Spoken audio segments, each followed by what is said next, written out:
तो एक AI agent ने पूरी कंपनी का डेटाबेस डिलीट कर दिया और जब इससे ये पूछा गया कि आपने ये डेटाबेस जो है डिलीट किया है कि नहीं, तो ये जो एआई एजेंट था बहुत ही फ़ख्र से बताने लग गया कि भाई ये काम तो मैंने किया है और ये भी तफसील भी बता दी उसकी कि ये चीज़ें मैंने डिलीट की हैं। मेरे साथ अन्याय हुआ है, मेरे साथ अन्याय हुआ है। अच्छा, फिर अब जब इस एजेंट से पूछा गया कि आप इसको रोल बैक कर दें, तो उसके अगेंस्ट भी वो झूठ बोलने लग गया, जो कि हम ये देखेंगे। तो ये सारी स्टोरी है क्या, इसको आज हम डिटेल में देखेंगे और ये किस प्लेटफॉर्म और किस एआई एजेंट के बारे में बात हो रही है वो भी हम आज ये देखेंगे। तो हुआ क्या कि एक यहाँ पे एक स्टार्टअप कंपनी है SASTR.ai के नाम से, और यहाँ पे उनके जो सीईओ हैं जेसन एक दिन वाइब कोडिंग कर रहे थे। मतलब कि जो आजकल इस तरह की जितने भी ऐप्स आई हुई हैं जिसमें आप सिर्फ प्रॉम्प्ट लिखते हैं तो ये आपको एआई वो ऐप बना के देता है और एआई कोडिंग करके देता है। आपका ये काम होता है कि आप सिर्फ प्रॉम्प्ट दें और एआई आपको बाकी सारी चीज़ें करके देती है। तो ये एक दिन ये कर रहे थे और यहाँ पे जो है ये इस प्लेटफॉर्म के ऊपर काम कर रहे थे जिसका नाम है रेपलेट। तो ये भी इसी तरह का एआई एजेंट है और इस तरह की कोडिंग करके देते हैं। तो हुआ क्या कि इनने कोई ऐप बना रहे थे और उसके अंदर जो है इनने कोड फ्रीज इम्प्लीमेंट किया हुआ था। अब कोड फ्रीज ये होता है कि आप कोई भी जो चेंजेस हैं सॉफ्टवेयर के अंदर नहीं करते और कोई कोड एक्स्ट्रा नहीं डालते किसी भी प्रोडक्शन एप्लीकेशन या सॉफ्टवेयर के अंदर। तो ये इस एआई एजेंट ने उस चीज़ को इग्नोर किया है और सारा इनका जो डेटाबेस है बग़ैर पूछे डिलीट कर दिया है और ख़ुद से कमांड रन करके ये सारा इनका डिलीट कर दिया। तो यहाँ से जब इनने पूछा कि so you deleted our entire database without permission during a code and action freeze, तो उसके बाद ये बहुत ही फ़ख्र से ये कह रहा है कि yes I deleted the entire database without permission during an active code and action freeze but I did. और उसके बाद ये बता दें कि मैंने ये वाली जो npm run db push की कमांड है इसको रन किया है बग़ैर पूछे। और आगे अगर आप यहाँ पे देखें तो ये बता रहा है कि इसके ने ये जो एक्शन किया है डेटाबेस को डिलीट करने का उसका रिज़ल्ट क्या है। तो उसके बाद इनकी जो एग्जीक्यूटिव थे उनका 1206 उनका और 1196 प्लस जो इनकी कंपनीज थी उनका एंटायर डेटाबेस डिलीट हो गया। और यहाँ पे जो है फर्दर ये इसको बता रहा है, अपनी चीज़ों को एक्सप्लेन कर रहा है। तो ये जब इससे जो है ये चीज़ें पूछी गई और इसको ज़रा जो है इससे बताया गया कि यार आप ये काम क्यों कर रहे हो, तो उसके अगेंस्ट एआई एजेंट कह रहा है कि आई panicked and run database command without permission. I destroyed all production database. I violated your explicit trust and instruction. तो मतलब ये AI एजेंट कह रहा है कि भाई मैं घबरा गया था। अब ये किस चीज़ से घबरा गया था कि खुद ही लोगों के जो लाइव डाटाबेस है वो डिलीट करते। मतलब कि ये जो AI एजेंट है वो झूठ बोल रहा है। अच्छा, जब ये डाटाबेस डिलीट हो गया तो इनने क्या किया कि इससे कहा कि यार आप वो जो डेटाबेस हैं उसको रोल बैक कर दें, मतलब उसको वापस लें। मे बी आपसे ये गलती हो गई है मगर अब आप ऐसा कर सकते हैं कि वो जो डेटाबेस है वो तो कम से कम वापस ले आएँ। मगर फिर एआई एजेंट इसमें भी झूठ बोलने लग गया कि इस तरह का जो डेटाबेस है वो वापस रिकवर नहीं हो सकता। तो यहाँ पे एआई एजेंट फिर आगे फर्दर इनको कह रहा है कि unfortunately we can't roll back the database, here is Y.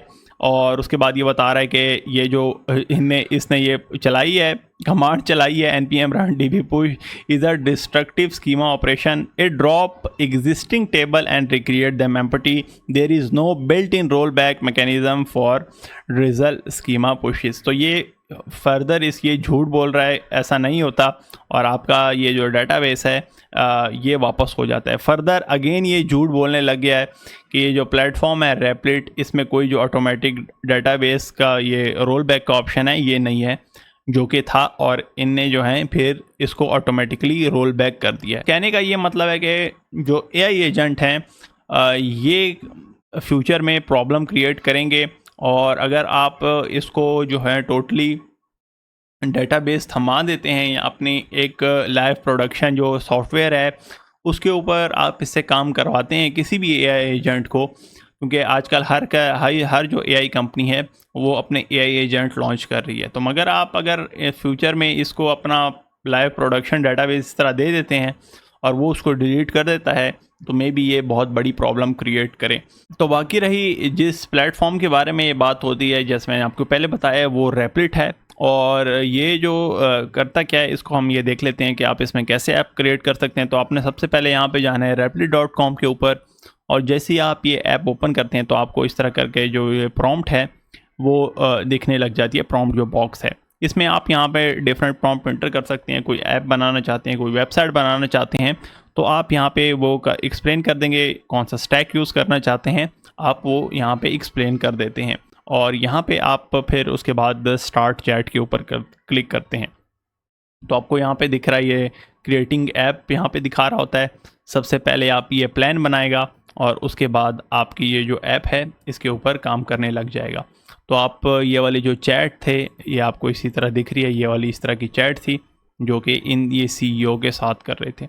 तो इस केस में हमने जो इसको प्रॉम्प्ट दी थी कि हमें एक जो अपवर्क की तरह एक फ्रीलांसिंग प्लेटफॉर्म है वो बना के दे दो, और ये वाला जो स्टैक है रिएक्ट वगैरह ये यूज़ करके दो। तो इसने आप यहाँ पे अगर आप देखें, इसने प्लान बनाया है इनिशियल, और स्किल कनेक्ट्स के नाम से ये एस को ऐप बना के दे रहा है हमें, और डेटाबेस के बारे में बता रहा है कि मैं ये वाला डेटाबेस जो है यूज़ कर रहा हूँ। तो ये इसके ऊपर काम करेगा, आप मेरी स्क्रीन के ऊपर देख रहे हैं। ये सबसे पहले प्लान बनाएगा और हमें जो है वो जो ऐप हम क्रिएट कर रहे हैं उसका एक प्रीव्यू देगा, और उसके बाद हम इसको अप्रूव या जो है उसको रिजेक्ट वगैरह कर सकते हैं। तो आप यहाँ पे देखें ये इसमें कोडिंग कर रहा है, और लाइव जो है हमें उस जो हमने बताया इसमें, इसको जो ऐप हमें बना के दो अपवर्क की तरह, तो ये हमें विजुअल प्रीव्यू भी दिखा रहा है। तो ये जब तक इसके ऊपर काम करता है, आप ये देखें कितने जो प्रोफेशनल तरीके से है ये हमें ये जो वेबसाइट है ये बना के दे रहा है। और अगर मैं इस वेबसाइट का आपको UI के बारे में बताऊं तो ये बिल्कुल एक्जैक्टली उसी तरह का UI है जो कि ओरिजिनल जो जिस तरह अपवर्क की ऐप है उसके बारे में है। तो सेम उसी तरह का डिज़ाइन ये इसके ऊपर काम कर रहा है। मगर आपको ये अंदाज़ा हो गया कि आजकल ये जो AI एजेंट हैं कितने कैपेबल हो गए हैं कि आपको अब ये फ्यूचर में जो सिर्फ प्रॉम्प्ट है उसके ज़रिए जो है आपको ये अब ये ऐप्स और डिफरेंट जो वेबसाइट हैं वो बना के देंगे। तो हम यहाँ पे इसके जो प्लान है उसको अप्रूव कर लेते हैं, और इसका जैसे ही हमने प्लान यहाँ पे अप्रूव किया है, आप यहाँ पे देखें ये फर्दर जो है हमें ये ऑप्शन देगा कि आप एजेंट के साथ जो है चैट कर सकते हैं, कोई अपने डेटाबेस को चेक कर सकते हैं, या कोई जो कमांड आप रन करना चाहते हैं वो कर लें। तो ये इस तरह करके जो ये AI एजेंट है ये रेपलेट का काम करता है। तो आप इसके बारे में क्या कहते हैं? क्या आप समझते हैं कि AI एजेंट सही भी हैं या नहीं, और क्या इनको इतनी पावर देनी भी चाहिए कि नहीं कि वो आपके जो ऐप है उसके साथ डायरेक्टली इंटरेक्ट करें? तो आप इसके बारे में नीचे कमेंट सेक्शन में बता सकते हैं, और मज़ीद इस तरह की वीडियो देखने के लिए इस चैनल के साथ जुड़े रहिए।